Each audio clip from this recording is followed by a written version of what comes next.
Good evening, everyone. I call this meeting to order today at 6 p.m. And I would like to humbly acknowledge the land which you live, learn, work, and play. It's Treaty 8 territory, traditional lands of the Cree and Dene, and unceded territory of the Métis. And for the record, we have Councillor Ball joining us online. And Councillor, you can have your video camera turned on so we can see your hand for voting purposes. And also, Councillor McGrath has sent his regrets this evening. If anyone intends to wish to address council on any of the agenda items, please register now at the Legislative Services desk located to my right, as we only calling on those who have registered to speak. Following your submission, please remain available for council questions. You must register prior to the start of the agenda item to which you are registered to speak, and registered delegates are permitted to do up to 5 minutes to speak and must remain on topic. This evening, as Councillor McGrath is absent this evening, it has been requested that item 6.1, utility services under council's motions to be moved over to November 14th. Before we adopt the agenda, is anyone that wishes to serve a notice of motion? Okay, I have a notice motion. I'm serving this one. It's in relation to off-highway vehicle pilot project on direct trail use in Abisan. I, Mayor Sandy Bowman, serve notice of my intent to bring forward the following motion for Council's consideration at November 14, 2023 Council meeting. The administration would be directed to bring forward a plan for a future pilot project that would allow off-highway vehicle OHV on road/direct route to trail use in Abisan. Such a plan to come forward before the end of 2023.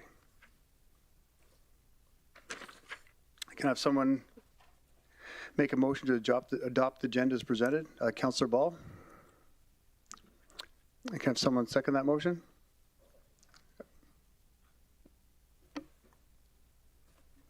I'll second that motion. And does anyone object to deferring item 6.1 to November 14th? Thank you. I'll call for a vote. All in favor? And that's carried unanimously. Thank you. Moving on to the consent agenda. Does anyone wish to remove any items from the consent agenda?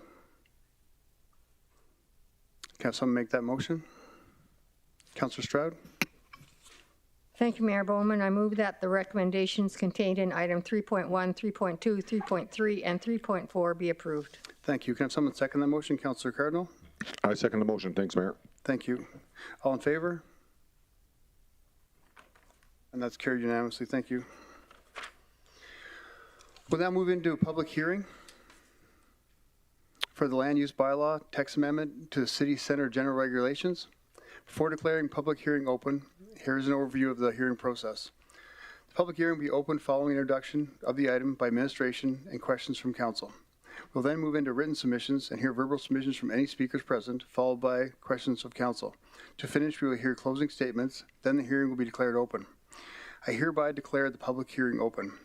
And for information, the public hearing is a legislative process, and in making a decision on the proposed recommendation, council can only consider information received through this hearing. As a reminder, should you need to leave the chamber during the public hearing, please call for a point of privilege and we can take a brief recess.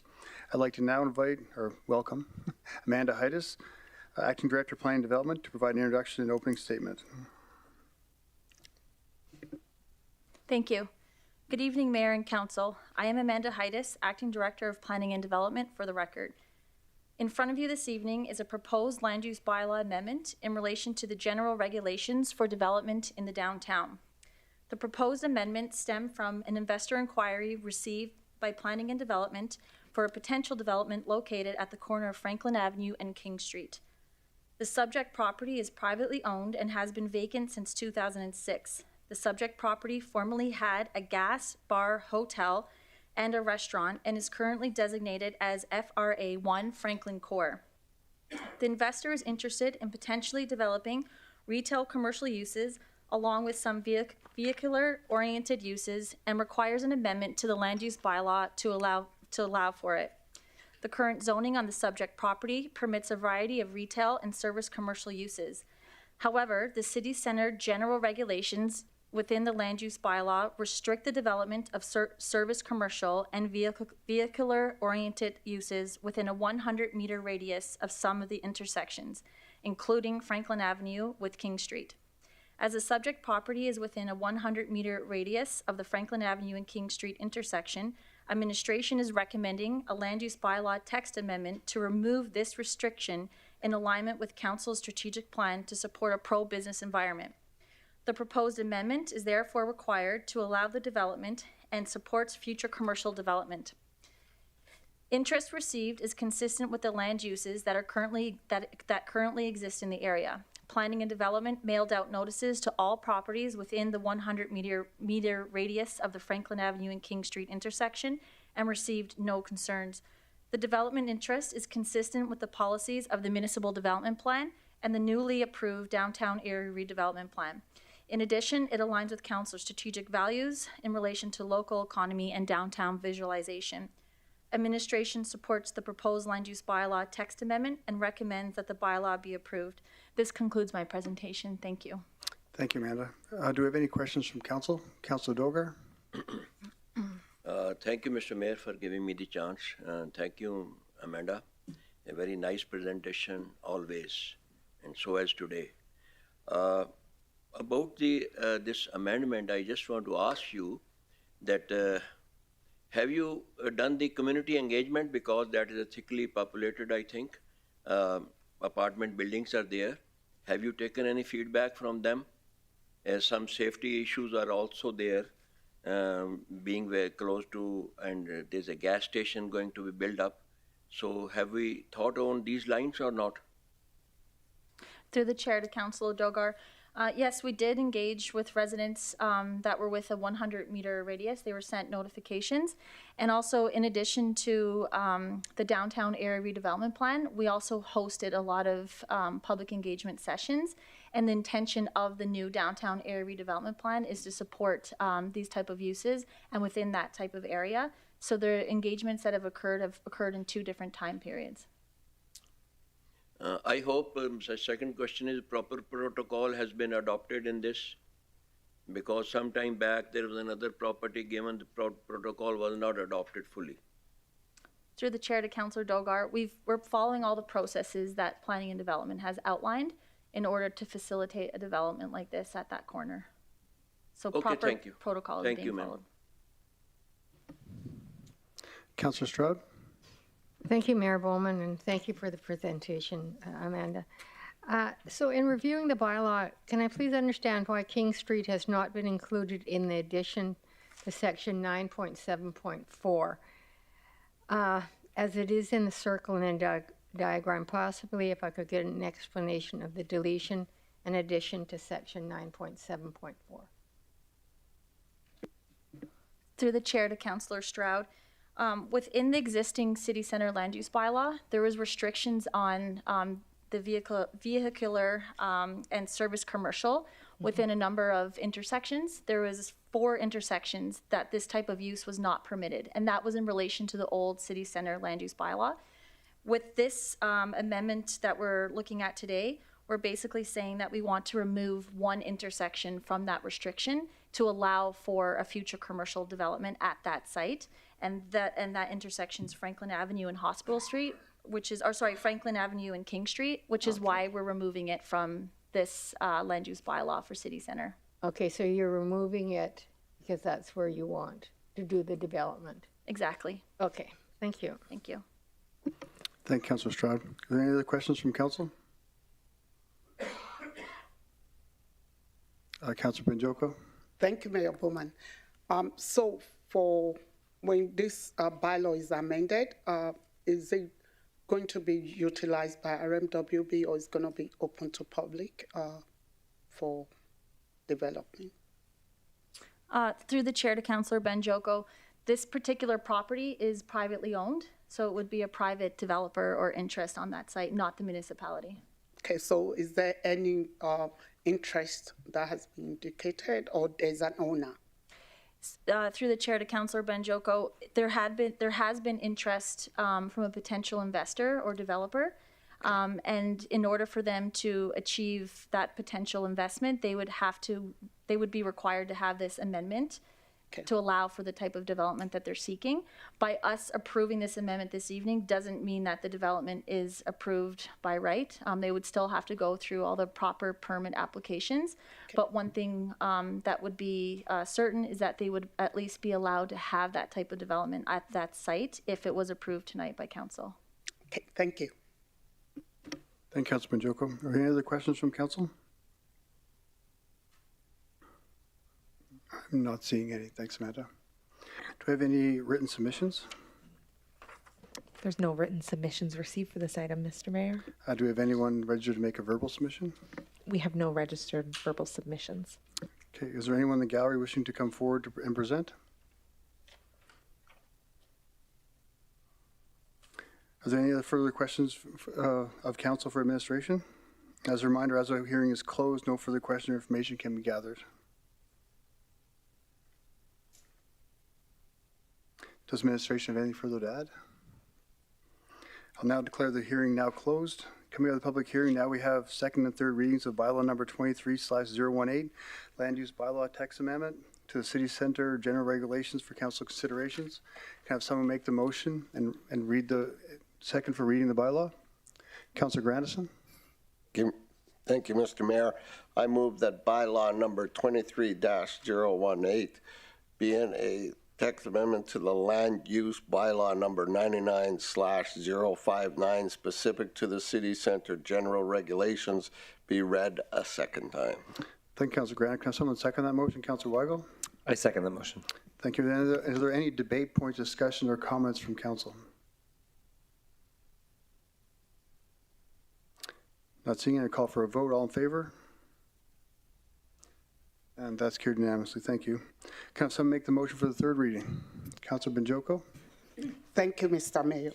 I move that bylaw number 23/018 be read a third and final time. Thank you, Councilor Benjoko. Can I have someone second that motion? Councilor Walkman?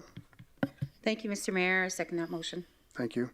Are there any debate, points, discussion, or comments from council? Not seeing any. I'll call for a vote. All in favor? And that's carried unanimously. Thank you.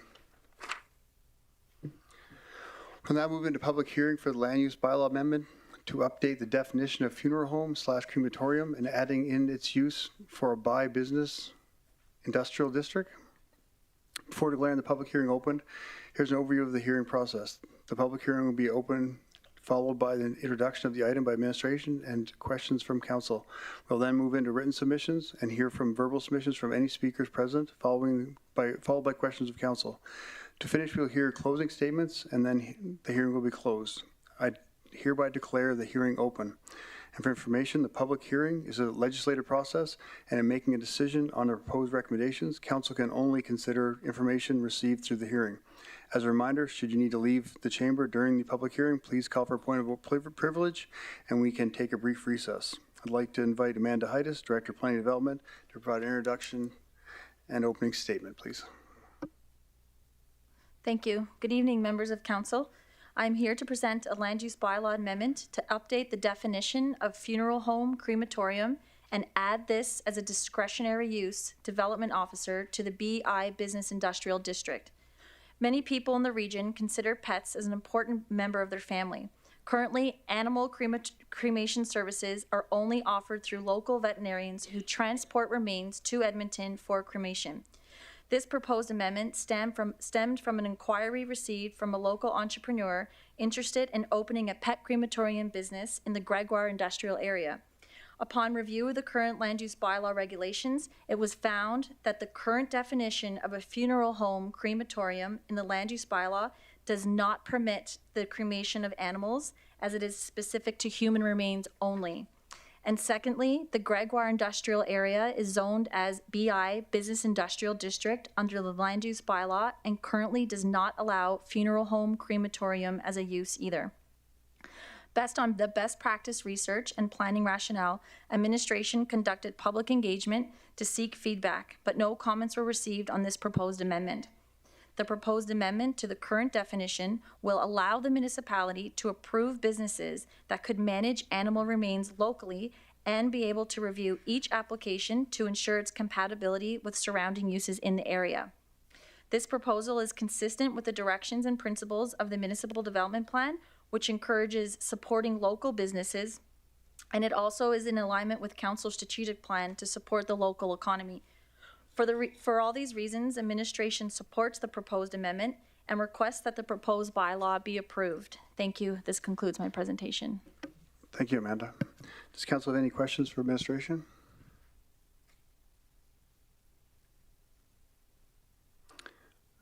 Councilor Benjoko?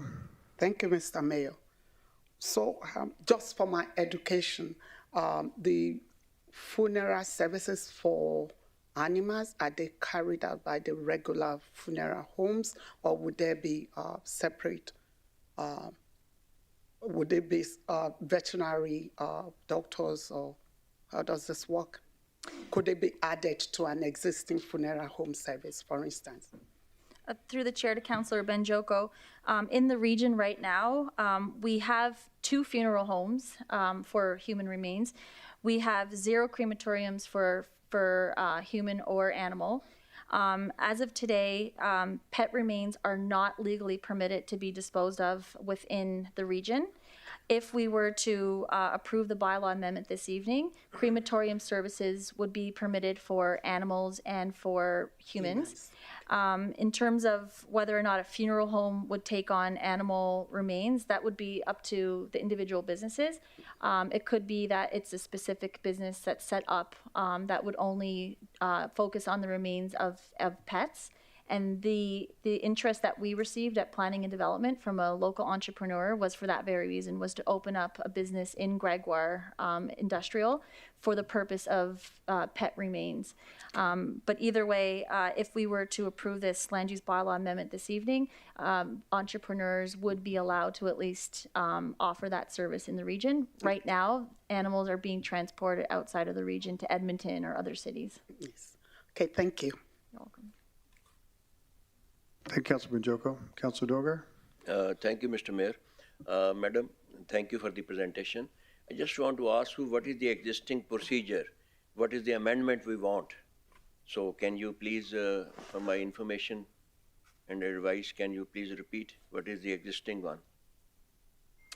Through the chair to Councillor Dogar, the land use bylaw right now speaks to human remains only. Essentially, this amendment would add animal to the definition. So that way we could deal with both animal and human remains within the region for crematorium services. Thank you very much. Do we have any other questions from council? I'm not seeing any. Do we have any written submissions? Thank you, Mr. Mayor. We have no written submissions for this hearing. Thank you. Do we have any verbal submissions? We have no registered verbal submissions for this item. Thank you. Does anybody in the gallery wish to come forward to present? Are there any further questions of council for administration? As a reminder, once public hearing is closed, no further questions or information gathering can occur. Does administration have anything to add? No.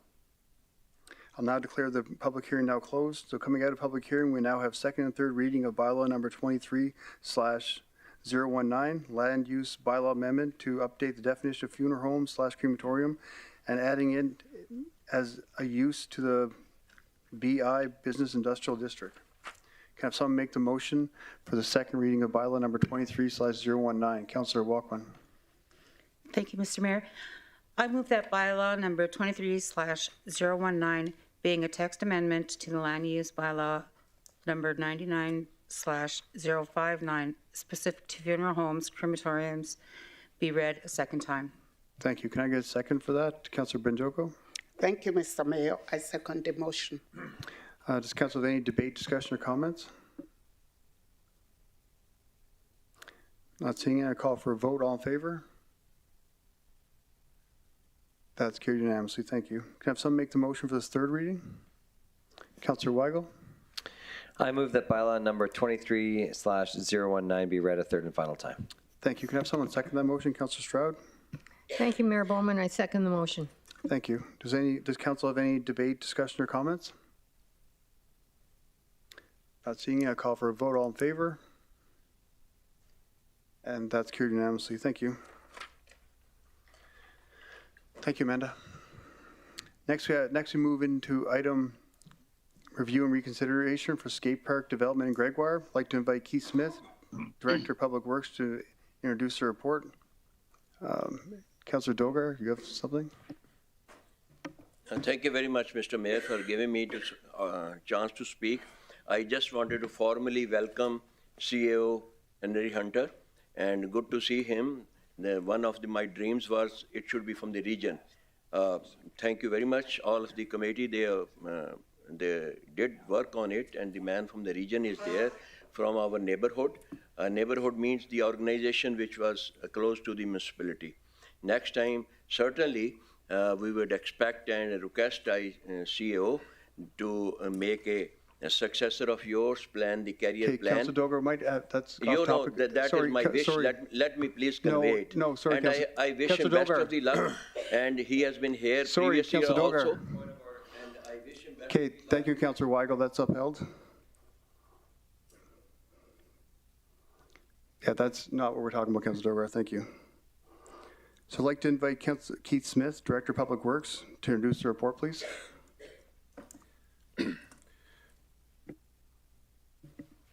Good evening, Mayor and Council. My name is Keith Smith, and I'm the Director of your Public Works Department. I have with me Barb Walsh, who is the Senior Manager of Parks, Roads, Rural Operations in Fort Chipewyan, as well as Stephen Fudge, your Parks Manager. We are here to present on building a skate park in Gregoire.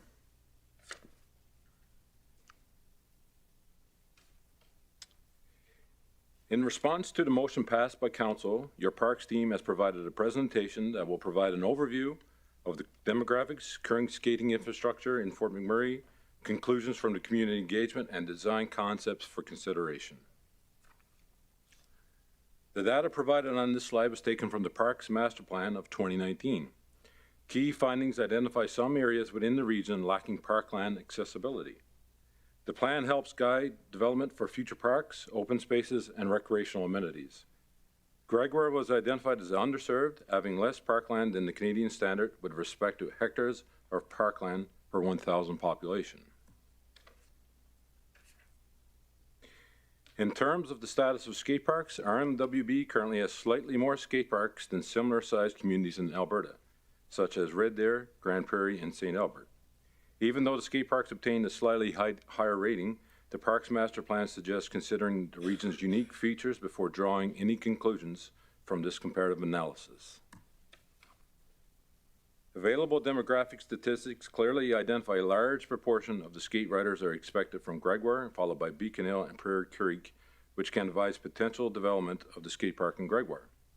In the following slides, I would like to provide you with an overview of existing skate parks in Fort McMurray. As shown on the map, there are 4 outdoor skating facilities in Fort McMurray. The nearest skate facility to Gregoire is Abisan and Borealis Park, which is about 7.4 and 7.8 kilometers away, respectively. In the next slides, I will present the outcome of the community engagement. The objective of the community engagement was to understand demographic composition, community perspective on the potential new amenity, and rider characteristics of the design perspective. As you can see from the survey, 78% of participants strongly agreed with gaining a skate park in Gregoire. The survey results highlighted that most of the riders are at the beginner level. As you can see, 34% of the participants fall in the beginner level, 26% intermediate, and 15% advanced level. This information assisted with the design concept development. This finding also supports the school's committee's suggestion to design the skate park with beginner and intermediate level users in mind. Residents were also asked to provide priorities for the skate park design. As presented in the chart to the right, safety received the highest priority, followed by lighting, accessibility, shelter, visibility, landscaping, cost to build, and others such as proximity to roadway and builder experience. Similar priorities were suggested by the school committee during the consultation meetings as well. Currently, the RMWB has only 2 potential locations on municipal land in Gregoire, which can be considered for the skate park development. The Greeley Road Schoolyard is conveniently accessible, provides ample parking space, and ensures safety for the riders from the visibility perspective. These considerations were also supported by the public engagement and stakeholder consultation. The Greeley Road School has permitted use under the Public Service District, and there are no significant concerns for the development of the skate park in this area.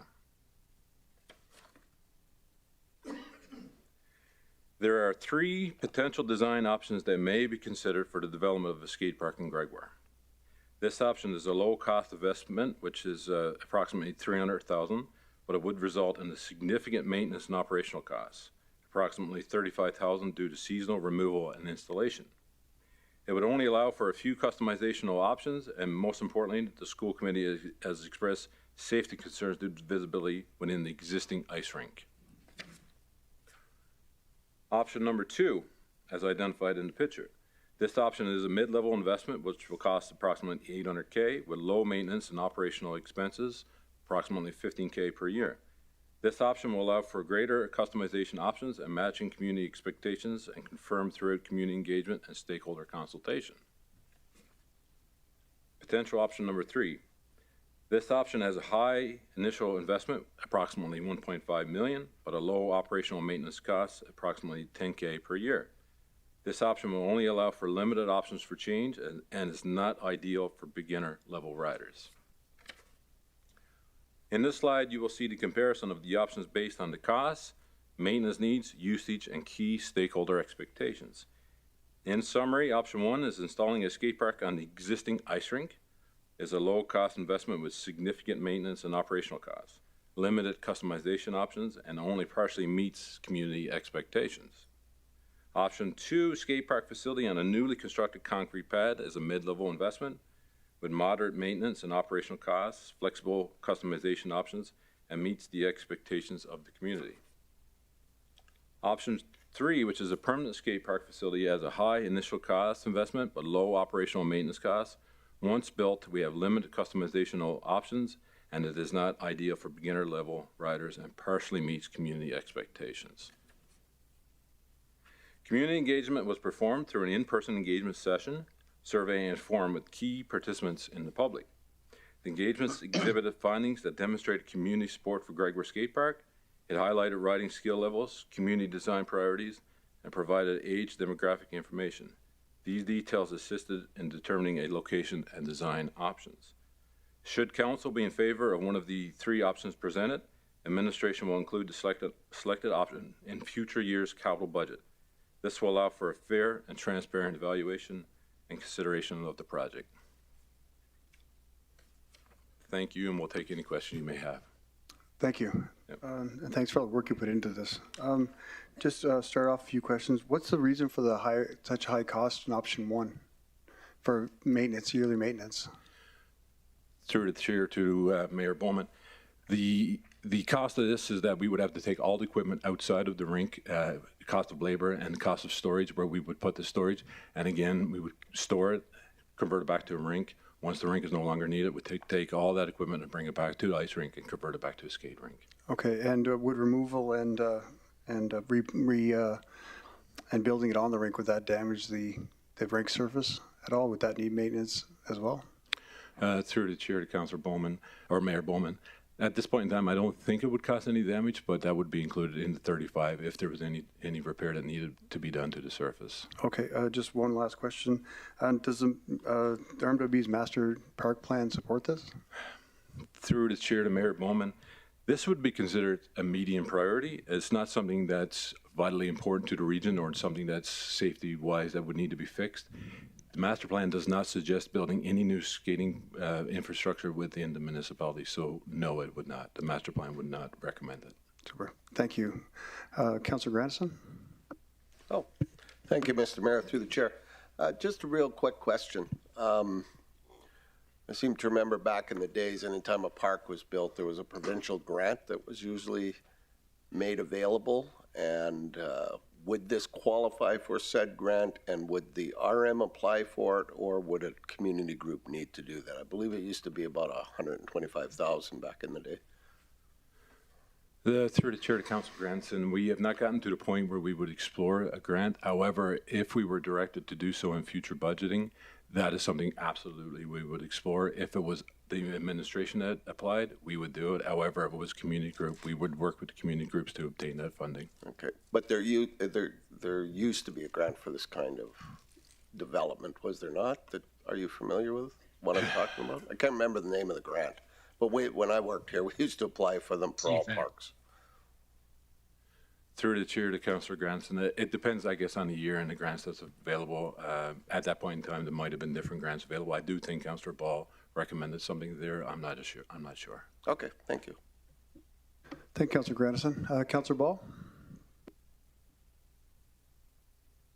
Thank you, through the chair. My feed is a little bit broken, so if you lose me, just wave at me, even though I can't see you. To answer Councillor Grandison's question, it was the CFEP grant. It was $125,000 maximum matching, and unfortunately, the RMWB doesn't qualify for that anymore. It's only for user groups now. We can't even apply for it. My question for administration is about how we came up with these numbers. In particular, option 3, I do support the idea of building a skate park, but the numbers don't make sense to me.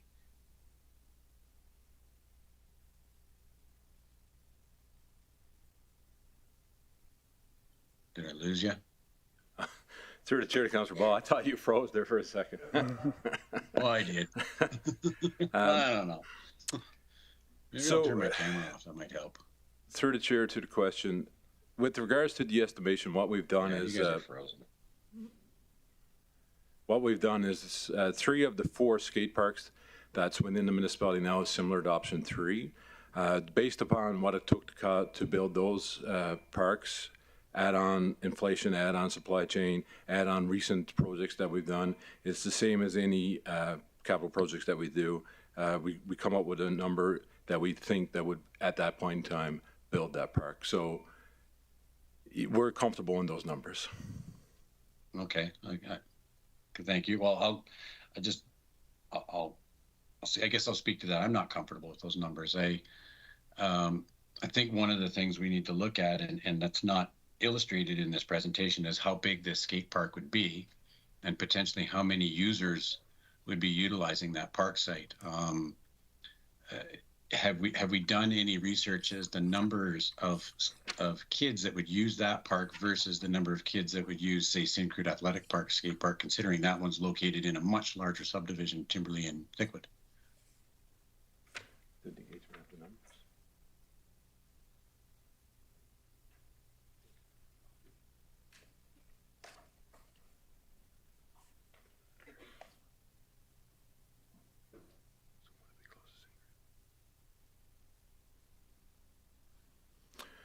Through the chair to Councillor Ball, as a part of our analysis and part of our study, we did not do a comparison of what users would use this as compared to Syncrude Athletic Park. Sorry, you cut out there. I didn't catch that piece.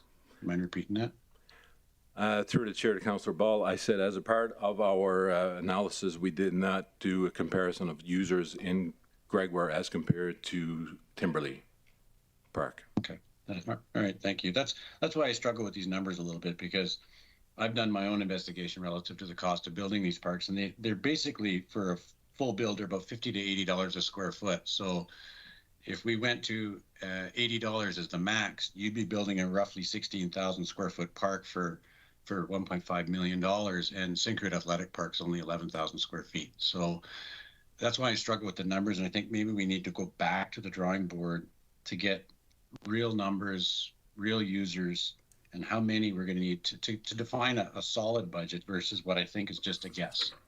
Sorry, Councillor Ball, I think that gets into debate, so I think right now, just do you have any questions? Yeah, I know. And we'll go back to that in a few minutes. Fair enough. Thank you. Councillor Dogar? Thank you, Mr. Mayor. Thank you, sir. It's a very good presentation. And I'm very happy that we gave a respect to the children, school-going children who came forward and put up this proposition. And administration has rightly worked on it. My question is on the option first, is there any iron sheets in this, made of iron? The curve which is made in the end, or iron sheets are there? Through the chair to Councillor Dogar, iron, I don't, the particular modules, it depends on what option we go with. Some of it would be metal. I don't know if it would be straight up iron. Option one. Iron. Option one. It depends on the modules that's placed into option one. It would be a metal. I don't know if it would be pure iron. Okay. Yeah. Module one, option one, the extreme end wall is quite high, as it looks on the picture. Would it not be a security or safety issue? Through the chair to Councillor Dogar, these drawings are renditions, and these would be designed to be safety in mind. Obviously, a skate park by virtue has some sort of risk, but it would be done according to Canadian standards and any type of standards that exist for a skate park of this magnitude. Okay, thank you. Yeah. Would there be any cover from the snow during for winter season? Through the chair to Councillor Dogar, with regards to option one, this time of the year, right around now, we would take out all the modulars, store it, and it would be converted back to an ice rink. Okay. Yeah. Are you recommending some option about amongst all these three? Through the chair to Councillor Dogar, we are not recommending an option. We are sharing the options that's available for Council's consideration. And I also wanted to make the point too, with regards to Councillor Ball's question, it would not only be drawn upon the residents of Gregoire. You have Beacon Hill, and you do have Abassan, and you do have Prairie Creek, Sapper Creek. Those kids would be drawn to this park too as well. So that's something to consider. Thank you very much. One thing that, did we get some input from some expert on this field, some sportsman, the one who is a qualified instructor, or who has previous experience of such like gadgets? Through the chair to Councillor Dogar, the three options that you see in front of you are the options that would have either been exercised or available throughout Fort McMurray. Once we get to a point of obtaining the funding and the approval to move forward with the skate park, then we would engage an actual designer. Thank you. Thank you, Councillor Dogar. Councillor Stroud. Thank you, Mayor Bowman, and thank you for the presentation. Does this skate park project align with Council's strategic plan? Through the chair to Councillor Stroud, parks in itself is very ambiguous, and any type of enhancement to citizens' enjoyment and recreation could be somehow tied to the plan, but I do not think the plan specifies to build a park in Gregoire, no. Thank you. And so using the lifespan, which is the most economical, taking into consideration the build and the maintenance in the three that you've offered? Through the chair to Councillor Stroud, it truly depends on the longevity of the park itself. I do believe that possibly option 3 might be your longest standing, however, is the most to build. It depends on, if there's any type of life cycling that needs to occur, anything along those lines, but it truly depends.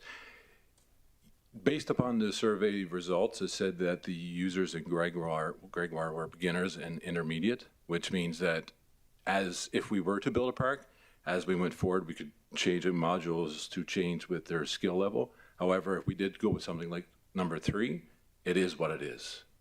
It's not very customizable. Whereas number 2 is flexible. 1 and 2 would be more customizable as the riders in the area advance their skills.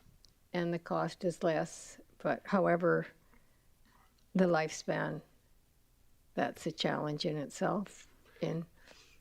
Through the chair to Councillor Stroud, when it comes to lifespan, I would assume that option 3 would probably be the longest. Yeah. But again, it depends on a multitude of factors: ground heaving, how it's used, if we need to replace it. Obviously, it's solid concrete and it's permanent, so it would be more to fix if we need to life cycling. However, I do believe it would last longer. Thank you. Thank you, Councillor Stroud. Councillor Banjoko. Thank you, Mr. Mayor. Thank you, Director Kate and all for the presentation. So for me, the total cost of ownership for us to get a true picture just like my colleagues asked, I was thinking we need to have a lifespan or a life cycle that we know how long it will take, because if it's 300,000 and we have to replace it 4 times before the 800, then it's not cheaper. And same thing for the 800, but option 3 is maybe clearly not going to be most suitable from what you said in terms of not allowing for beginners. So I think we need to have a truer picture of what we want to do by knowing how long, how durable for each of these, or at least close to what is possible. So that's what I wonder, because I'm wondering how even the 300K and the 800K, 300,000 sounds more attractive, but like I said, how long would that last? And yeah. Through the chair to Councillor Banjoko, the question that you ask is kind of difficult to answer. It depends. With option 1 is modular, so modules would go into the rink, be bolted down. How long it would last, it truly depends on usage, depends on vandalism, depends on if it's weathered, how each piece will last. It's really difficult to say, but I do believe that's with all 3. Same as with option 3. Option 3, option 2, sorry, you would not use the rink. You would build its own concrete pad and bring in the modules and fix them in place. However, option 3 is more of a fixed rink or a fixed skating facility. So it's very hard to determine which would last the longest. There's a multitude of variables at play. Okay. If you get any more information, that would be helpful. But then the utilization of the entire facility. So if we could have an idea, of course, it's good to have that at the location, at Gregoire for sure, because you talked about Abasanda and other users around the area.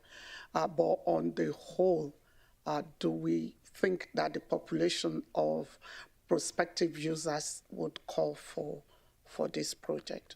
So that would be my... Through the chair, Councillor Banjoko, to really predict utilization is very difficult. If you build it, they may not come. If you build it, they may come.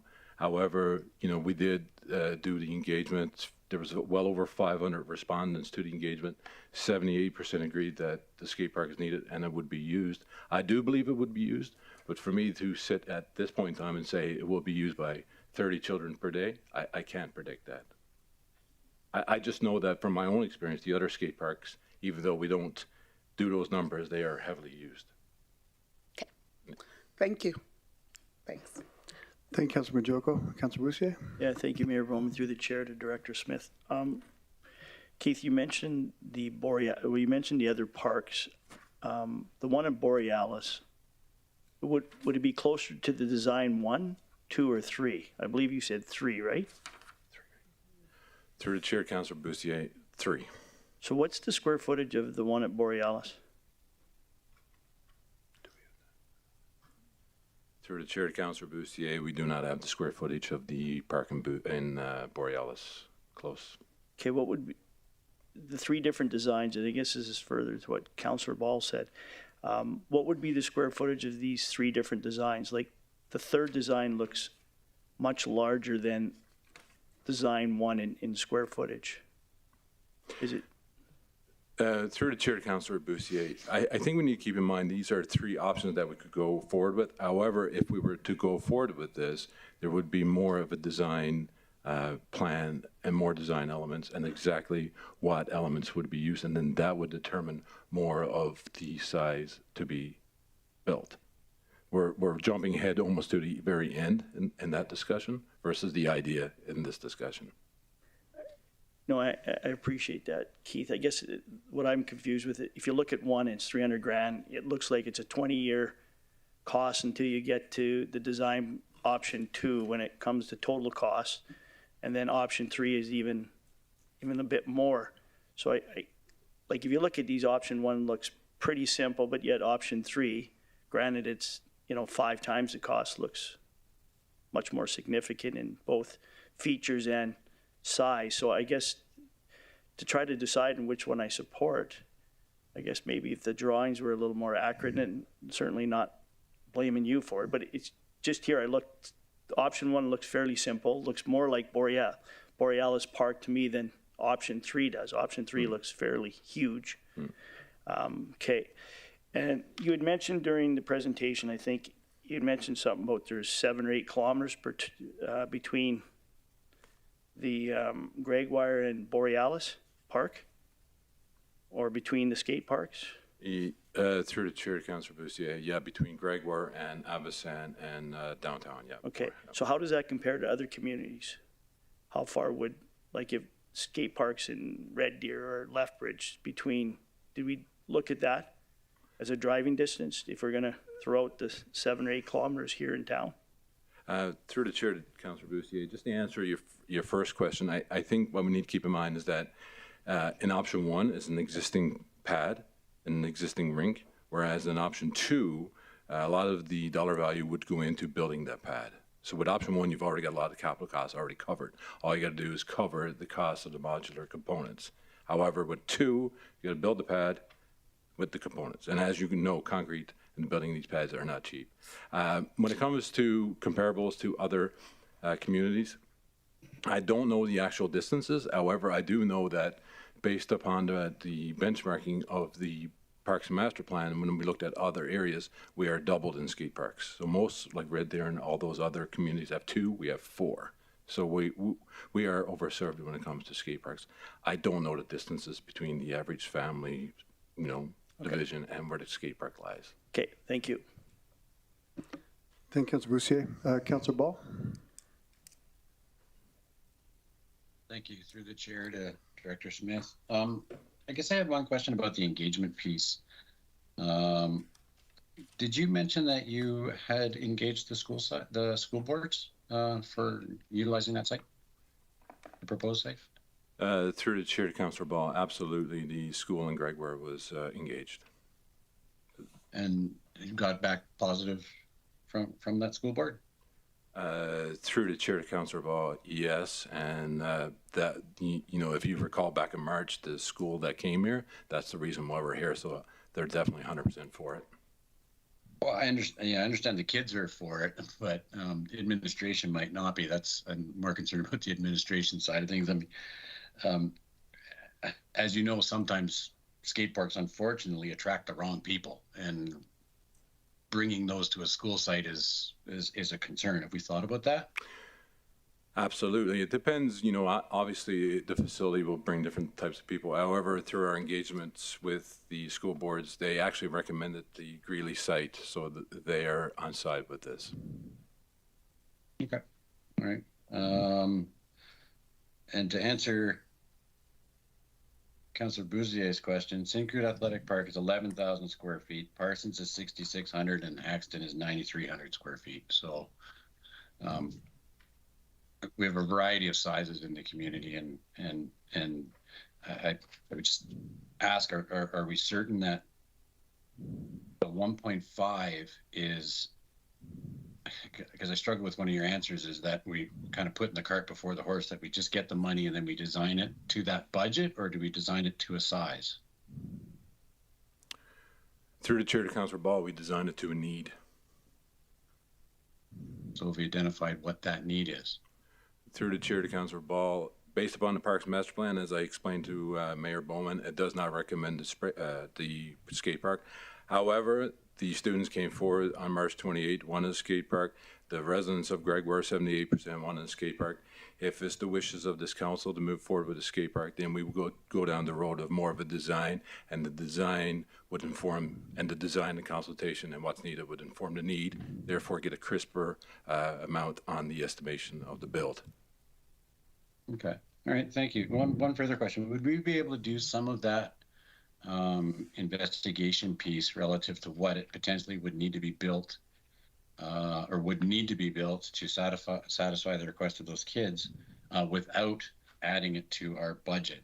In other words, just having some of our staff look into various options and costs before we took it any further. Through the chair to Councillor Ball, that is a possibility. But again, the kids represent a small minority population of Gregoire. So then, when we do the engagement, we get more of a specific narrow on what components is needed. But that could definitely be a first step. Okay, thank you. Thank you, Councillor Ball. Councillor Cardinal? Thanks, Mayor. Thanks for the presentation, Keith, Stephen, and the new Nina. There we go. You can't say improve. What's her name again? Barb. Barb, thanks. I got a question about why does it not work with the Parks Master Plan? Through the chair to Council Cardinal, the Parks Master Plan does identify Gregoire as being underserved when it comes to parkland. However, when we look at skate parks specifically, we are overserved as a region. So the Parks Master Plan does not say we need a skate park in this area. However, since the Parks Master Plan has came into fruition, we've done the off-leash dog park in Gregoire. We've done some improvement with tree shading in Gregoire. I do believe that we built a playground in Gregoire in 2021. So we are following the recommendations of what the Parks Master Plan says. However, the Parks Master Plan, what it does, it kind of benchmarks what we look like compared to comparative cities. However, it's just a benchmark. It's a comparative. Similar sized cities does not have 4 skate parks like ours. As I mentioned before, it has 2. So it would not say, okay, you need a 5th one. It would say you need to focus more on other amenities where you're lacking. Now, with that being said, a Parks Master Plan in 2019 was a very much an overarching plan. When you get down into the specifics of the community, it may change. So as the engagement suggested, 78% of the residents was on side would move forward with a park. However, the Parks Master Plan that the prior council to you approved would not recommend it. Thanks. I guess my next question would be, aside from Borealis being a permanent one and then the other 3, are they permanent as well? Through the chair, Councillor Cardinal, absolutely, they are permanent. They are, right? Okay. Yes. So this one going to be a move in, move out kind of thing? Is there another area that the study brought forth that could be a permanent place as well, aside from Ken's points on bringing certain people to the facility or to the skate park that might not be the best interest, right? Through the chair to Councillor Cardinal, what we've presented is 3 options, and the first option is utilizing the existing outdoor rink. That way then it's a lower cost option, the pad is already in place.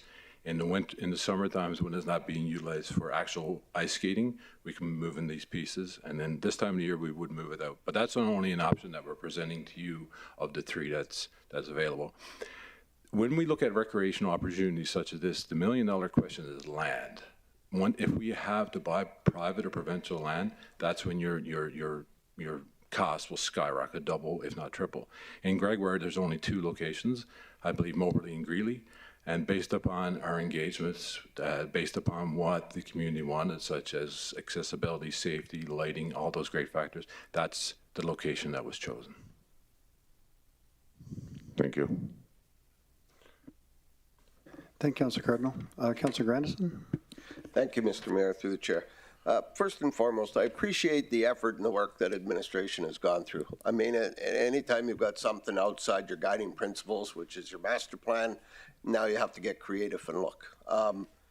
If I'm interpreting the questions I'm hearing from my colleagues and stuff, and my guess is what administration is looking for at the end of the day is, does council have an appetite to move forward with looking at a possible skate park outside of, the master plan? That's, I assume, what this is really all about. And at the end of the day, if I listen to my colleagues' questions, including my own, it's hard to really make a determination without understanding kind of that dollar value in all of this. But so I guess my question is really at the end of the day, what we're looking for, what administration's looking for is, does council have an appetite to move forward with a skate park, period, first and foremost? Would that be accurate?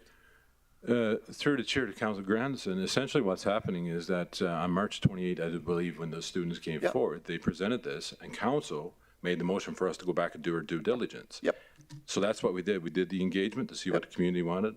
We looked at what locations this could be placed, and we looked at the three options. Now, the three options that I presented, these estimates to build this is estimates at this point in time. If you want crisper numbers, it's very hard to do that until you get into the design phase and get more information. However, what we're doing is your request to go back and see if it's possible, where it's located, and the cost. Yep, which I understand. I was here. I remember that happening. But again, it's really, what is the appetite? Because you're coming with 3 different projects, 3 different prices, a lot of information, which is kind of difficult to establish. I certainly, would want to know before I made a decision on, do we have grants that are available federally, provincially, et cetera, that contribute to a project of this nature. But I just wanted clarity in my mind, because no matter what we say, if I put forward a motion to go with option 1 or option 2, for example, we still have to get into a greater amount of detail and bring it back to council. Maybe that's the piece that's kind of missing in my colleagues' understanding. It's hard to say who picked 1, 2, or 3 when really the dynamics of the project can really change between those 3. Through the chair to Councillor Grandison, you're correct. However, I will, grants is a difficult one, and I've dealt with grants in few different locations throughout the years. A lot of grants, a lot of times, you might get the money up front. Some grants are based upon if you build it, but a lot of the grants that I've worked with is that you build it, and then you apply for it, and hopefully you get it, and then you get reimbursed. So it's difficult to make that decision based upon a grant or not. Well, and I appreciate that, and the world changes when it comes to grants.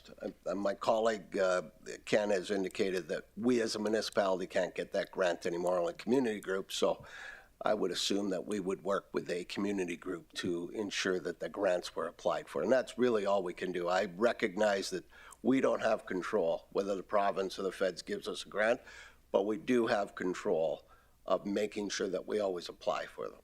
And whether that's through us directly or through the community group, that would simply be part of the equation for me.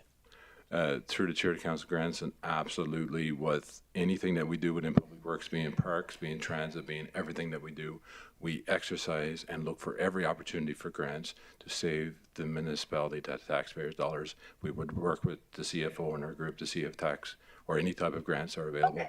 However, they're not always guaranteed. Yep, which is fair. Yep. And again, you can't control that, but no. We can control whether we actually put the effort forward, and that's really where I'm coming from. Thanks. Yes, sir. Thanks, Councillor Grandison. Do we have any more questions for administration? Councillor Banjoko? Thank you, Mr. Mayor. It's a promise as a final one this time. So still back to the cost. I saw that the ranking for cost is 7th out of 8. But in this case, I think it's important that we, I know it's difficult for you to say it's going to be 800K, but the question on my mind is, then could we, at the end of the day, spend 1.2 or 1.1, since I don't think they're earning hard.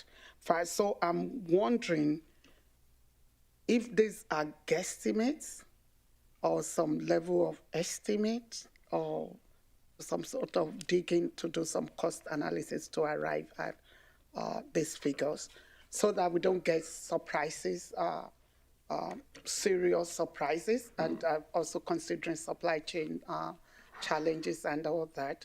I'm just wondering aloud. Through the chair to Councillor Banjoko, to answer your question, when you see 1 to 8 on slide 9, cost was number 7, but that was based upon the engagement. When it comes to the citizens, obviously safety was first, lighting, accessibility, but what it cost to maintain was not a priority. As with any capital budget or as with any capital project that we build, it is an estimate that's based upon past practices and past realities. Over the last couple of years, we've had COVID and we've had supply line issues, so it was very difficult sometimes to get an accurate number, plus or minus 5%. However, what we're finding in that capital projects we're doing now, it's starting to normalize once again. A capital project is no different than if you look at your kitchen and you think it's going to be 30,000 and you rip out a wall and your electricity is not the code. You can't predict that. However, it's an estimate, and we are confident in these estimates. And if that was the budget that was given, then we could build it within that budget. If it was more than that, or if it was any type of change, we would be back in front of you. Okay, thank you. Thank you, Councilor Bajoko. Are there any other questions from council? Not seeing any. Do we have any delegates for this item? We have no registered delegates for this item. Okay. Right now, we're going to take a 5-minute break for one of the councilors who wants to make a motion. So we'll be back in 5 minutes.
Thank you and welcome back.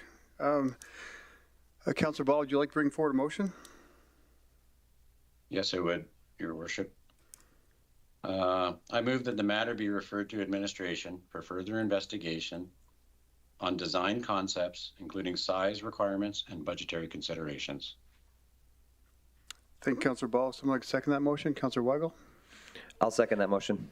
Thank you. Are there any debate, discussion, or comments of council? Councillor Banjoko?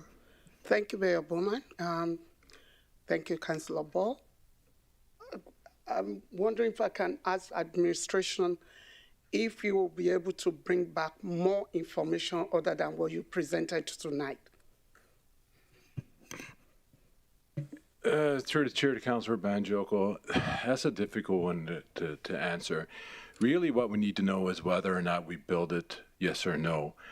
Whether or not what design we go with or the cost, I don't know what more really we can do in that regard. Just keep in mind is, what we've presented, these numbers, I do believe are tight and is based upon previous projects, is based upon previous skate parks in this municipality. If we do come back 6 months down the road, 4 months down the road, and we have some crisper design, crisper numbers, that's going to be more administrative time, more administrative cost, and you'll be faced with the exact same decision. Do you build it or do you not build it? What you build is, that is part of the question, but it's if you want to build it. That is the question. So I think technically we're delaying the request. The request is if we want to build this park in Gregoire or not. If you want to build it and you want to go along with option 2, let's just say, for example, what we would do is that in the future council budget deliberations, we would bring back a business case that will show exactly the design that we're looking at, the components, and how it would be built. That's when we would get into that level of magnitude. Okay, so tonight is if we want to move forward. That was your plan. Through the chair to Councillor Banjoko, that is not my plan. The plan was that the motion said on March 28th that we would look into options and bring back a report. Okay. The report that we are recommending is that, according to the Parks Master Plan, it's not required. However, there's more services that need to be done in Gregoire, in which we've been working towards. However, if it's the direction of this council to move forward with the skate park, these are the options that you have, 1, 2, and 3. We do not have a current one in this municipality. However, there's been skate parks and playgrounds built all over the world, and this is an option. Option 2 is similar to the one that will be built in Absent, and option 3 is similar to the remaining. So which option do you want to move forward with if you choose to build it? Thank you. Thank you, Councillor Majoko. CEO? Am I on? Yeah. Thank you very much. Yes, we'll bring it back. We'll take it away and we'll have a look at the costing on it. We will contact some of the contractors and build up a better level of estimate. And we'll also come back with a total cost of ownership for better consideration by council. I've heard the conversations around the table here today, and I think we can do a little bit better on it. Thank you. Thank you, CAO. Councillor Ball? You're on mute, Ken. My bad. I just had one comment. It's a tough one. I do support a project of this nature, considering that our community is so separated, right? We have broken little communities all as one, so it is hard to move from place to place. So I do support something like this. I just don't think we're there yet, as I've said. But when we look at these options, there's only options to build. Option 1, 2, and 3 all are a build option. There's no option to not build that we've been presented. So at least this one gives us opportunities to look at this a little bit deeper. Thank you, Councillor Ball. Any other discussion or debate points of the council? Not seeing any. Call for a vote. All in favor? And opposed? And that's carried unanimously. Thank you. Thank you, Keith. Excuse me, Mayor. Can I step away for a second? Yeah.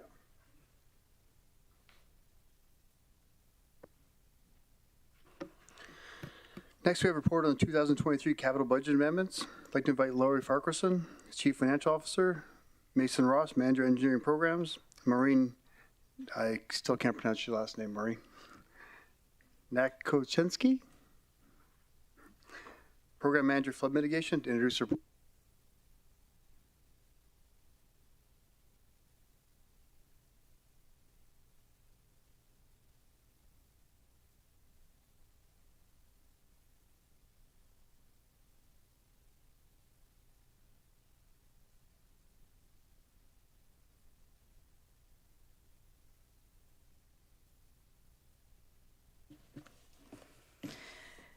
Good evening, Mayor and Council. For the record, my name is Laurie Farquharson, Chief Financial Officer. I do require a little bit of clarity. I've mixed up my papers. I'm not sure if I'm speaking to the budget amendment or the fiscal amendment. This is the budget amendment. Okay, thank you. Administration is submitting one capital budget project cancellation and one capital budget increase for your consideration and approval. Council is the approving authority for the capital budget as per the provisions of the Fiscal Responsibility Fin 160. This capital budget amendment will result in a net increase of $12,400,000 to the 2023 and thereafter capital budget as outlined in the budget net change summary.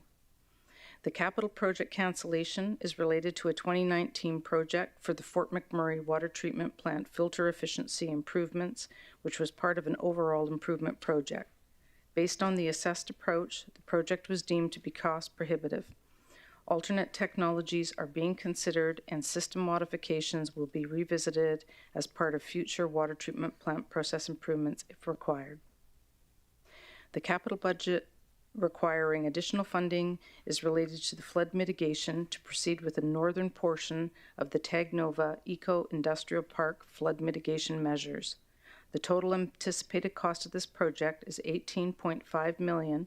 However, only $13.9 million in additional funding is required, as $4.6 million of the cost will be funded from the existing flood mitigation program budget.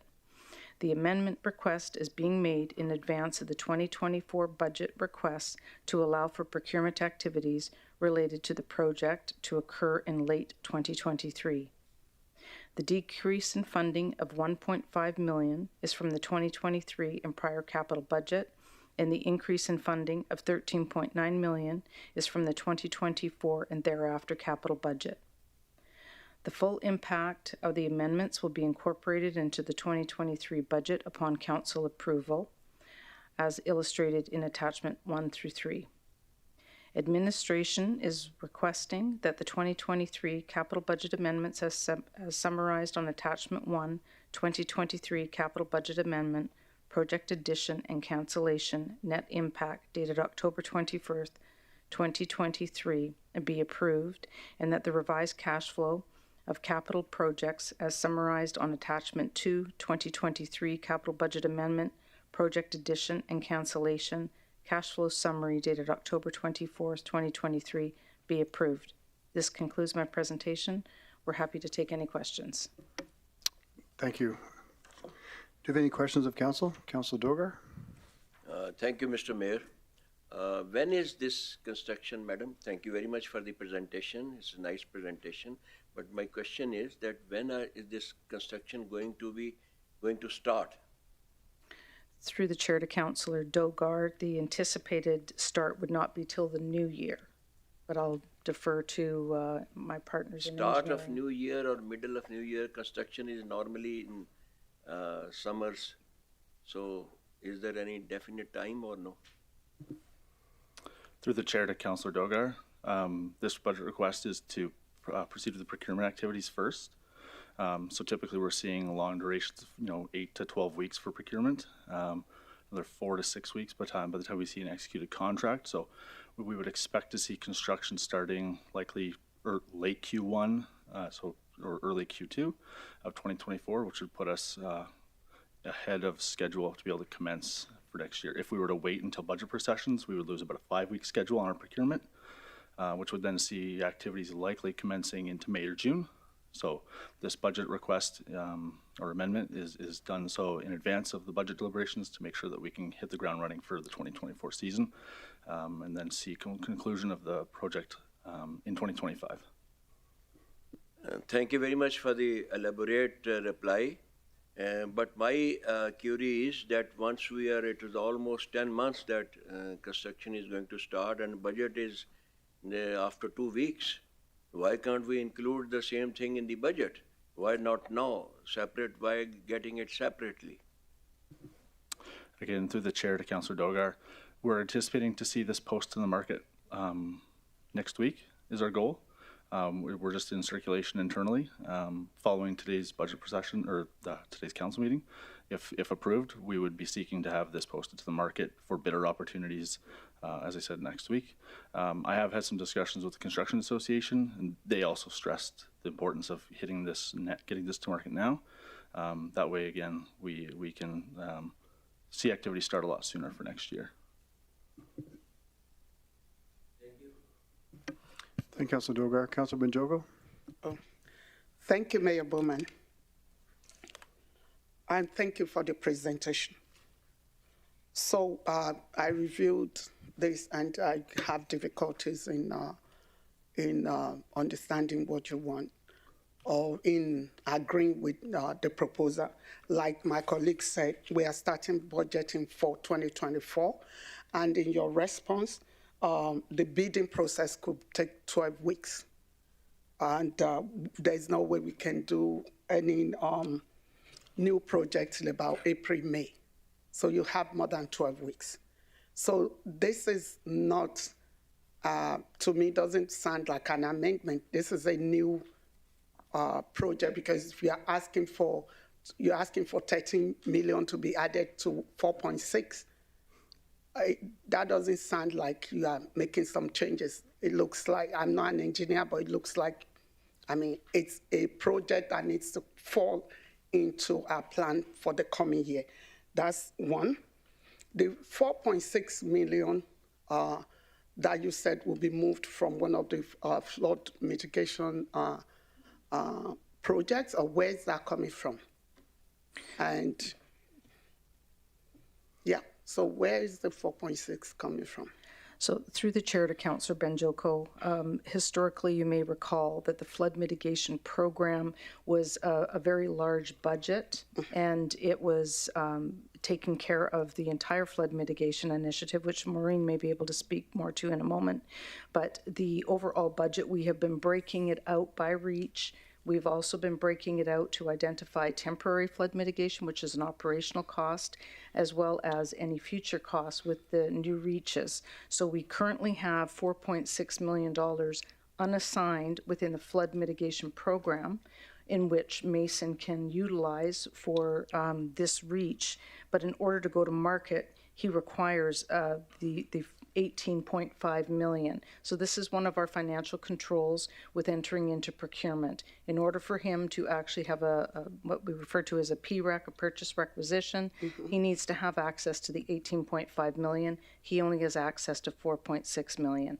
So if we have to wait for budget deliberations, we won't necessarily have a confirmed budget for flood mitigation until closer to the end of the year. So we're looking at December 15th, assuming that we can actually get through deliberations by then, and then he would then have to go to market. It's going to be the new year by the time an RFP is issued, and then there's the delay, versus if we request the funding now, he goes to market, then he's able to hit the ground running in the early new year. And then there's also, advances to that, which I'll defer back to the team if you have more questions. Yeah, so you've just you actually buttressed my point.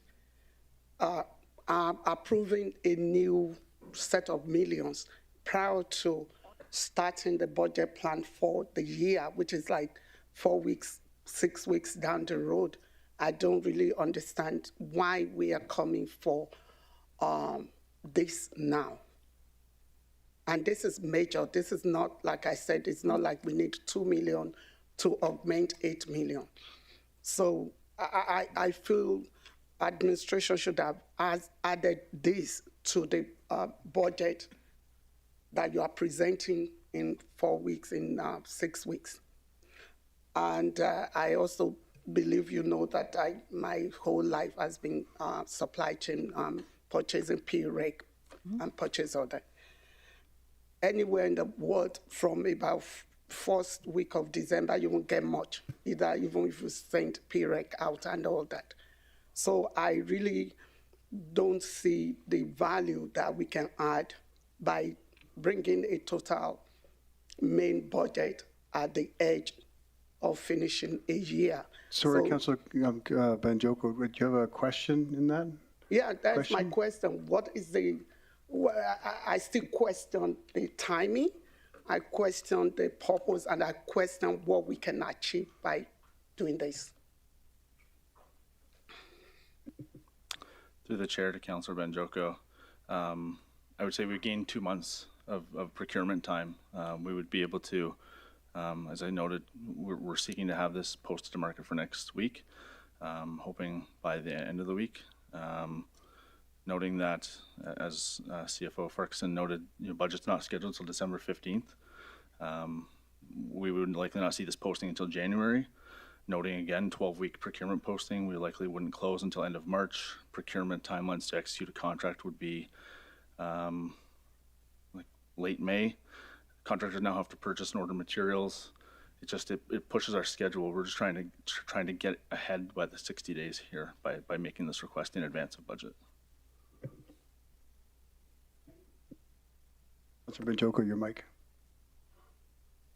I would actually maybe like CAO to comment on this. I worked here briefly, and I know that the procurement process, when we send out bid, I don't know of now, but in the past, the practice is when we are even if you send it out, it will be, there will be a clause or a term that says, upon approval, we'll go ahead with this. Is this still happening? Because first of all, I don't see what bid you can achieve before December.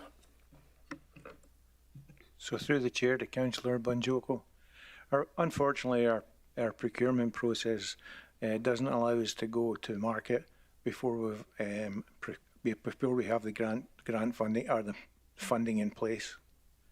So, and the other thing as well is that we don't get to market and we go later, the contractors have already filled their books with work, so we end up paying more. They'll take the work, because they can add a bunch of dollars on it. So to get the best price, we want to go forward now.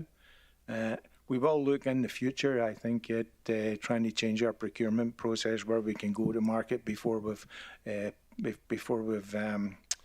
got the funds allocated in the budget, but with the caveat that the work won't be awarded until such time as the budget is approved. And thank you, CAO. So this idea of bringing a major ask for funding just shortly before our budget planning, did you consider that before this was brought forward to us? I'll pass that on to Laurie to answer. Through the chair to Councillor Banjoko, the Capital Planning Steering Committee did meet and discuss this at great length. We discussed just bringing it forward as part of the 2024 budget, and it will be represented as part of the 2024 budget. We're seeking the approval to move now based on what we've already explained, that, getting the approval now allows us to go to market, secure the contractor, and make sure that we're in a position to move quickly in the new year to start construction.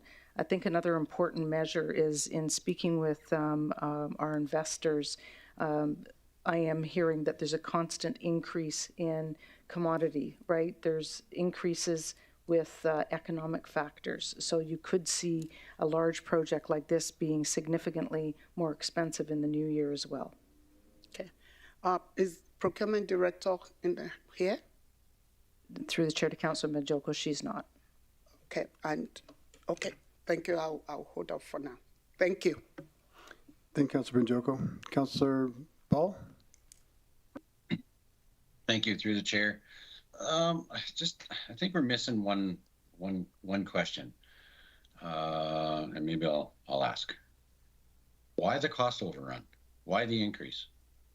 I understand that the Taiga Nova design is fully complete.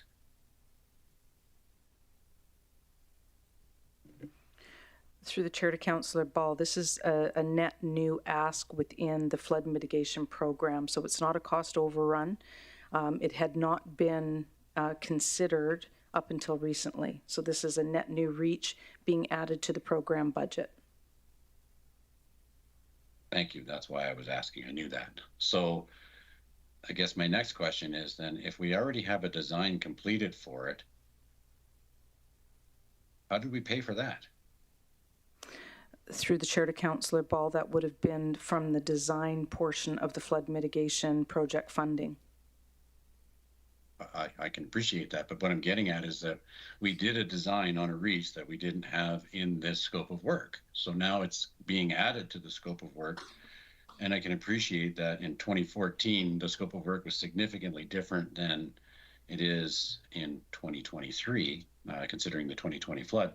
How many pieces have been added from 2014 to, I guess, to today, as far as new pieces of work for this project?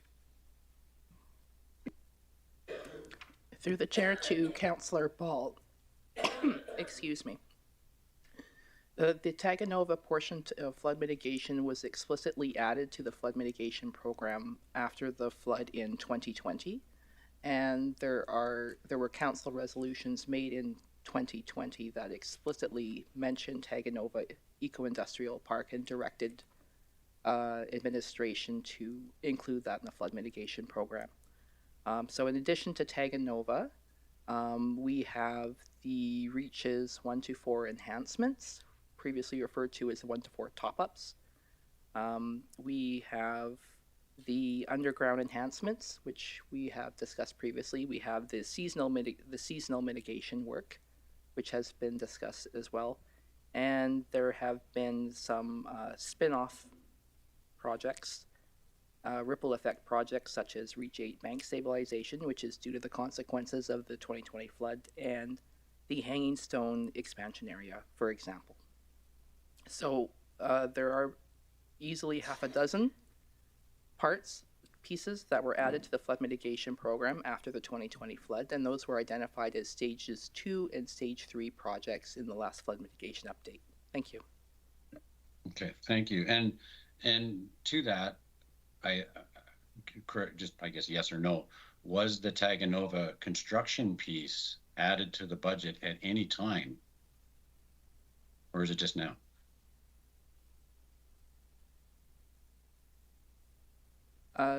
Through the chair to Councillor Ball, previously, before 2020, the flood mitigation construction budget was one big pot of money.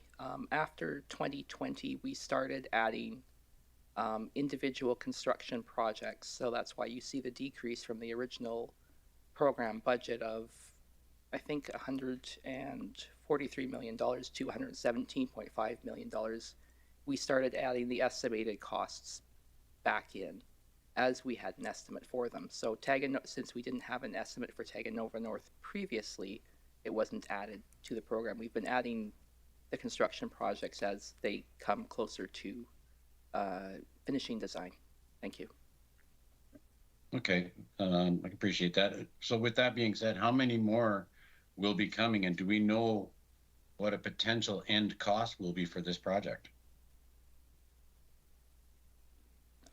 Through the chair to Councillor Ball, I believe we spoke a little bit to that on the last flood mitigation update, but we will also be presenting that in the budget presentation as well. We're showing the projected projects for the 2024 through 2028. Thank you.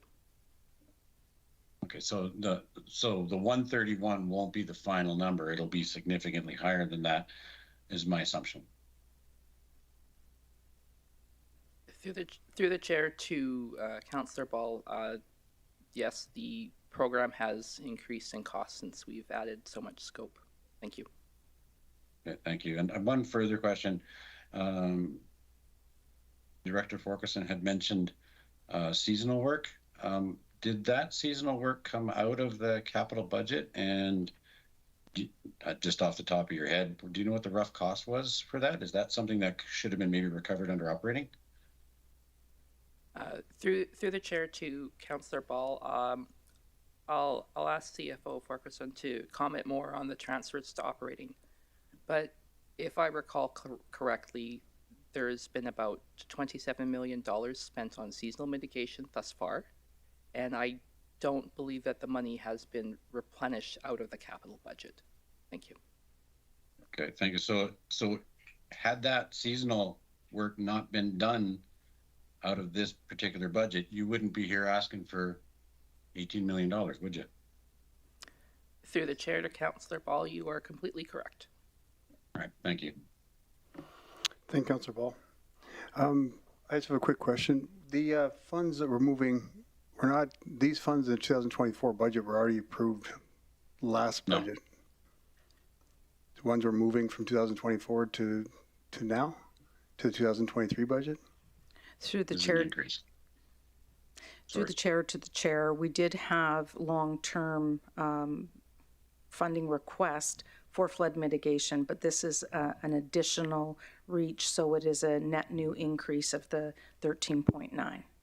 Okay, so to go back to what I said, so if we left it until next month for the budget, it's going to come forward then for us to approve or not approve it, and then it's going to take another 2 months to go to tender. So what we're doing is just this is almost a budget ask ahead of time in order to speed up the project. So we're going to get to the same point, just so it'll be faster this way. Is that correct? What I'm hearing? Okay, thank you. Councillor Granson?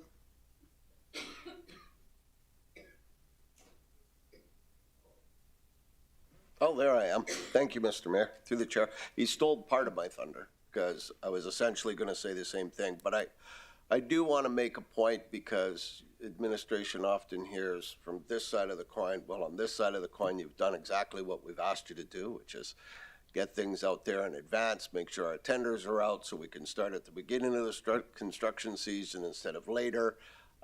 To me, this is clearly a reflection of you doing exactly what we've asked you to do on numerous occasions, which is to be preemptive in understanding the market and how to get things out, try and get contractors in advance. I believe CEO had indicated that in all likelihood we'd be better in pricing because we'll be in front of the line instead of behind the line. I do believe all of those things have been requested of you, and I do appreciate the fact that you're actually doing that, and we will hopefully save the taxpayer some money while creating this flood mitigation. So thank you. Thank you. Thank you, Councillor Gradison. I missed the question in there, but well, I thought you were going to a question. Councillor Benjoko? Thank you, Mayor Bowman. And so all in all, about how much more have we spent on flood mitigation on added scopes? If you don't have the figure now, I think we should be given that figure. Through the chair to Councillor Benjoko, we can certainly confer with the larger group and bring that back with a flood mitigation update. Okay, thank you. I think we need to know. Thank you. Thank you, Councillor Benjoko. Are there any other questions of Council for Administration? Councillor Granison? Just because I always get heck, I'll finish off that with, is that correct? And there's my question. I appreciate that. Do we have any delegates to this item? We have no delegates, thank you. Can I have someone make the motion? Councillor Granison? Thank you, Mr. Mayor. I move that the 2023 capital budget amendments as summarized on attachment 1, bracket 2023, capital budget amendment / project addition and cancellation / net impact dated October 24th, 2023 be approved, and that the revised cash flow of capital projects as summarized on attachment 2, bracket 2023, capital budget amendment, project addition and cancellation cash flow summary dated October 24th, 2023 be approved. There's a mouthful. Thank you, Councillor Granson. Can I have someone second that motion? Councillor Stroud? Thank you, Mayor Bowman. I second the motion. Thank you. Thank you. Can I have, do we have any debate points, discussion, or comments from council? Councillor Benjoko? I think it's a comment. I hope we will know when this goes to market, because that's the reason for, that's the only justification I can find. Thank you. Thank you, Councillor Benjoko. Any other questions or debate points or comments from council? Councillor Dogar? Thank you, Mr. Mayor. I also feel that this amount approval should be postponed to the budget next month. Thank you. Thank you, Councillor Dogar. Any other questions or comments or discussion points from council? I'm not seeing any call for a vote. All in favor? And opposed? And that's carried with 2 opposed. Councillor Ball, are you in favor or opposed? I'm in favor. Thank you.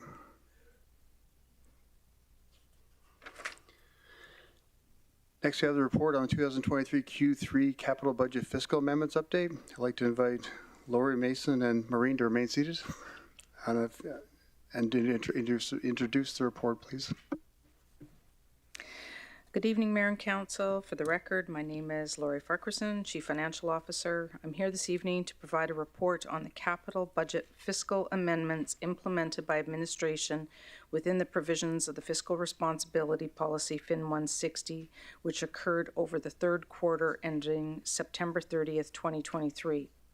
There were 4 capital projects amended in the quarter as listed on Attachment 1, resulting in a net decrease of $962,000 to the 2023 and future years capital budget, consisting of an increase of $36,838,000 to the 2023 budget, offset by a decrease of $37,800,000 to the 2024 and future years budget. None of these amendments are due to funding increases or scope changes, and therefore the nature and type of the capital projects were not altered. Funding for these cash flow adjustments was available within the capital contingency as a result of prior year project completion and funds release, as well as savings from fully tendered projects, other uncommitted sources such as grants and off-site levies, and cash flow management within other capital projects. The amendments were reviewed and recommended by the Capital Project Steering Committee.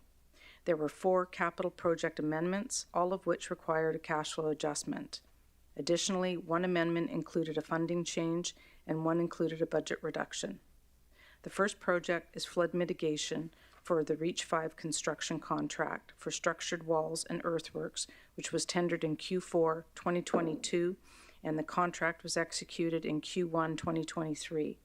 The amendment request was for a cash flow adjustment to move committed funds of $14.5 million from the 2024 to 2023. The contract value remains the same. Advancing the project timeline took advantage of contractor mobilization and will result in reduced seasonal flood mitigation costs in the spring of 2024.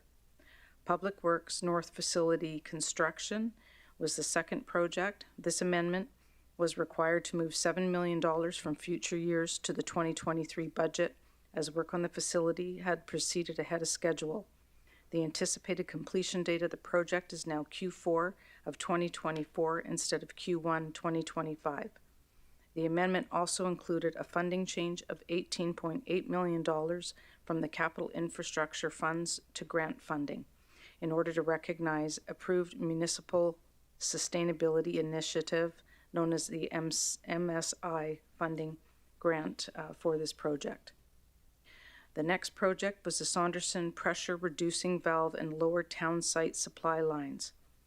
The amendment was required to move $14.7 million from future years to the 2023 budget as the contractor was ahead of schedule. The accelerated project timeline has reduced the impact to residents and businesses in the downtown area. The next project was the Confederation Way and Thickwood Boulevard milling and paving. As the project will be completed in 2023, or I should say is complete, the amendment was required to move $638,000 from the 2024 budget to the 2023 budget and to release the remaining 2024 project budget of $962,000.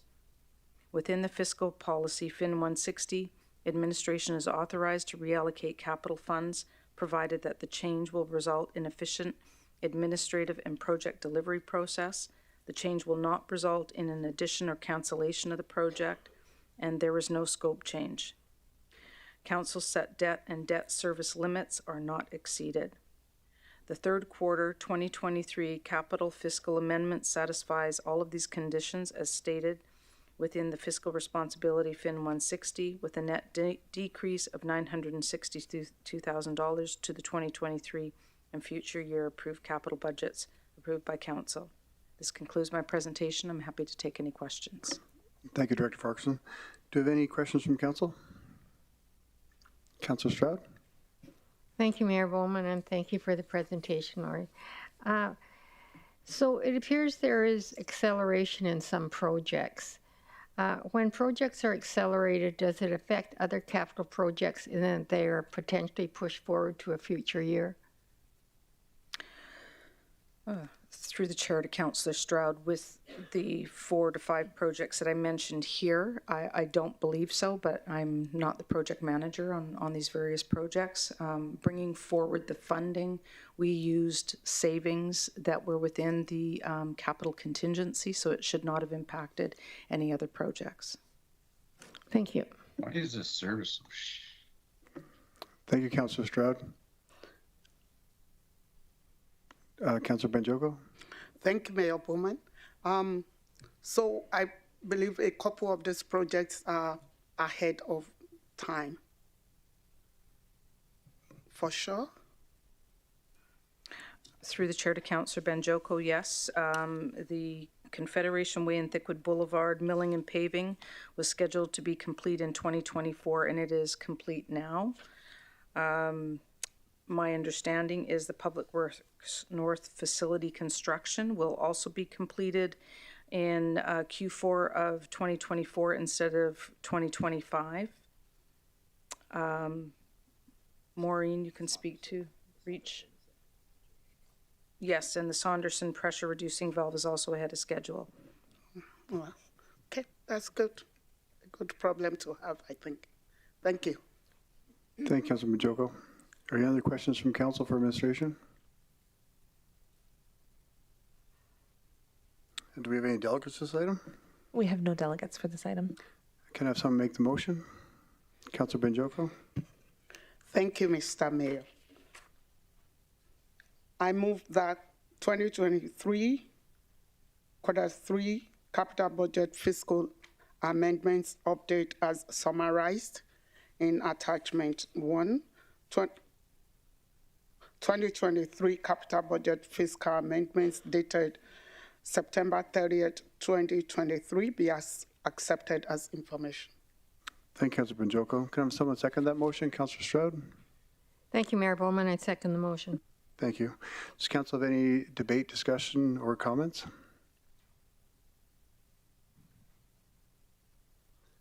Not seeing a call for a vote. All in favor? And opposed? And that's carried unanimously. Thank you. Thank you.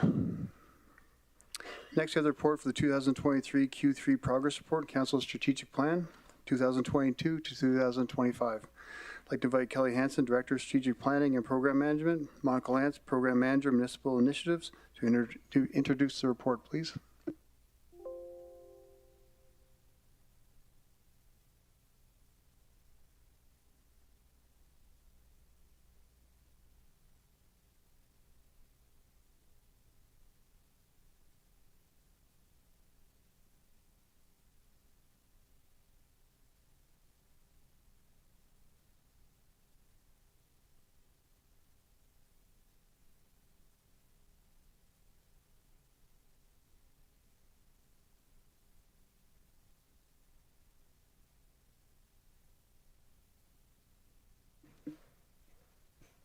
Good evening, Mayor and Council. My name is Kelly Hansen, Director of Strategic Planning and Program Management. With me this evening is Monica Lance. We're here to provide the Q3 progress update on the implementation of Council's strategic plan. Outlined on the screen are 5 components of the presentation. We'll complete a review of our established commitment for ongoing reporting, confirm the implementation approach, highlight new and notable additions to reporting, review the Q3 highlights, and speak to next steps. As previously confirmed, the screen is showing the annual reporting schedule, to which we've been on time and able to deliver. The approach to implementing Council's strategic plan remains the same as previous reporting, with 5 working groups made up of the lead department representatives working to complete the tasks that contribute positively to the plan's progress. A copy of the task list is included in Attachment 1, Appendix 3 of your agenda package, and the status of each task has been updated to reflect progress between mid-June to mid-September of 2023. Good evening. Some new and notable information and administrative tools have been created. The departments leading each of the milestones, actions, and tasks was added to Attachment 1, Appendix 3 to increase ease of reference and enhance visibility for both Council and administration. Council's strategic plan also now has a link on the RMWB intranet web page as a point for shared access to plan progress information. This specifically includes a new interactive dashboard which allows for Council and administration to independently monitor the plan progress. We have a short video at the end of this presentation to demonstrate how it can be used. The Q3 progress report includes Council contribution highlights. Council contributed to making 11 decisions that impacted plan progress. Council was scheduled to host 12 meetings. 66 meetings were scheduled in Council's calendar. 10 of those meetings were Indigenous focused. Council advocated to other levels of government 18 times through letters. 5 proclamations were made, and 62.5 million net new capital and operating funding was approved. Now, on behalf of my colleagues, I'm pleased to share just 1 to 2 highlights from each slide that has contributed to advancing Council's plan. For fiscal management, planning for a facilitated session for Council's work in creating a Council covenant has begun. Also, a risk management advisory team supported revisions of capital business cases for the 2024 budget planning, and 2024 budget preparation processes began and are well underway. For building partnerships, the first draft of an anti-racism policy is in progress. Council also approved the 2022 Community Investment Program policy, and the program opened for grant applications. For rural and Indigenous communities and relationships, teachings about Dene hand games and Indigenous land connection were offered and very well attended. The municipality also supported the Athabasca Tribal Council Festival and engaged with ATC to understand how to appropriately acknowledge the National Day for Truth and Reconciliation. For local economy, the construction phase of TELUS Pure Fiber Rural Broadband Project is 100% complete in 4 locations, and progress in the remaining 3 are more than 70% completed. For downtown revitalization, Council recently approved the new Downtown Area Redevelopment Plan Bylaw, and 100 businesses completed improvement projects downtown with support of the Downtown Revitalization Incentive Program, which was a major milestone in that program. In addition to the information that's being highlighted this evening, there's a wide range of additional work that's well aligned to Council's values included within your package. In summary, our next steps will include further assessment of tasks with attention to those that have not yet started and may require additional support to ensure delivery, continued work in partnership with each of the 5 working groups. And this will conclude our quarterly update. However, as discussed earlier, we'll take just one additional moment to show a short demonstration of the dashboard that is available. If you'll give me just a moment to pull that up.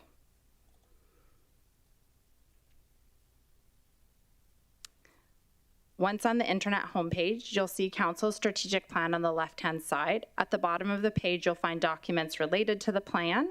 You can click on the dashboard image, which would take you to your interactive tool. All at the bottom, it'll show you to click right through. The entire dashboard is interactive, so you have the ability to click on any of those items that you're seeing to specifically dive into what tasks are being completed in alignment with Council's strategic plan. This is a different level of visibility than's been provided previously.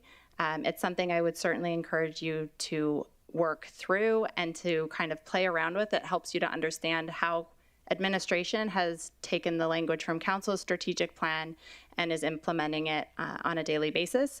Our team will be providing you with a simple tool to show you how to do that independently, as it is a new resource made available to Council as well as administration. But we'll make sure that that's included and provided to Council as a part of your weekly information package. Thank you, and we're happy to take any questions. Thank you. Excellent presentation. Great to see everything go. Kind of nice to see it all on paper. Everything going on. Do we have any questions from Council? Councillor Stroud? Thank you, Mayor Bowman. Thank you for the presentation. So under the We Value Local Economy, support development of a rural tourism engagement strategy, the report states that administration met with Fort McMurray Wood Buffalo Economic Development. Going forward, will there be engagements with the rural hamlets, which include Camp Yogi next to Willow Lake? Through the chair to Councillor Stroud, I wouldn't be able to confirm that at this time, but we're happy to take that away and just confirm that piece and then circulate a response back to Council. We'd need to work with Economic Development and Tourism to confirm what their next steps and approaches would be related to that. That's okay, thank you. And does your understanding of Council's strategic plan align with the What We Value section under the fiscal management, which my understanding includes safety and security as outlined in the MGA? Through the chair to Councillor Stroud, could you repeat that one more time? Does your understanding of Council's strategic plan align with the What We Value section under the fiscal management, which my understanding includes safety and security as outlined in the Municipal Government Act?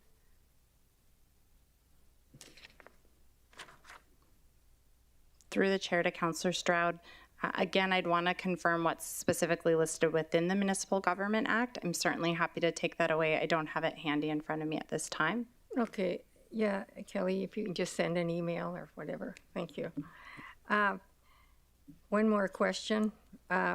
So in your report under We Value Fiscal Management, it mentions creating a council covenant.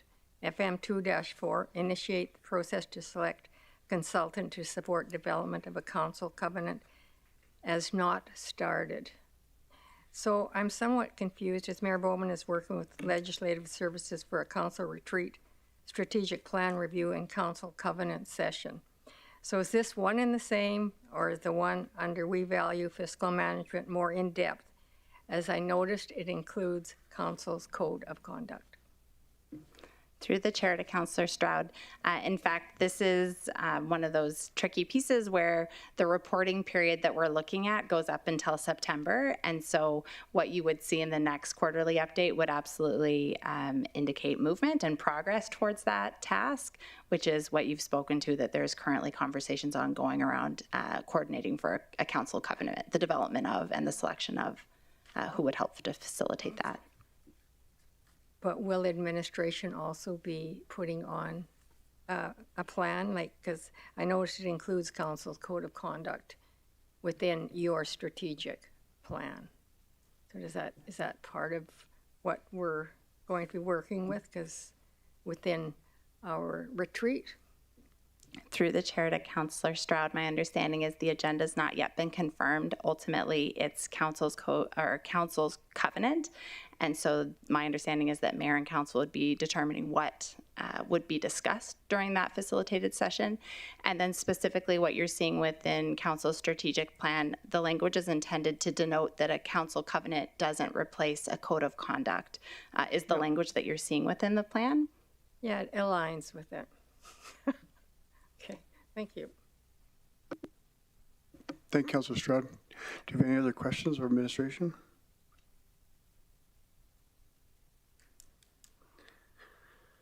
I'm not seeing any. Do we have any delegates for this item? We have no registered delegates for this item. Thank you. Thank you. Can I have someone make the motion? Councillor Grandison? Thank you, Mr. Mayor. I move that the 2023 Q3 Progress Report, Council Strategic Plan 2022 through 2025 be accepted as information. Thank you, Councillor Grandison. Can I have someone second that motion? Councillor Weigel? I'll second that motion. Thank you. Any other debate points or discussion points of council or comments? Councillor Weigel? Thank you, Mr. Mayor. Through the chair, I just want to thank Director Hansen and her team. I love seeing what we're trying to do just really come forward and be tangible for everybody to see. I forget even some of the things that we've gone on over the years, and so it's great to go back and see that we're actually striving towards something. And so thank you for taking that and putting it tangible for us. I really appreciate it. Thank you, Councillor Weigel. Councillor Cardinal?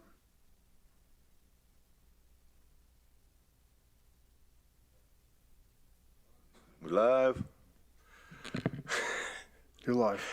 Stu, you stole my words. No, just kidding.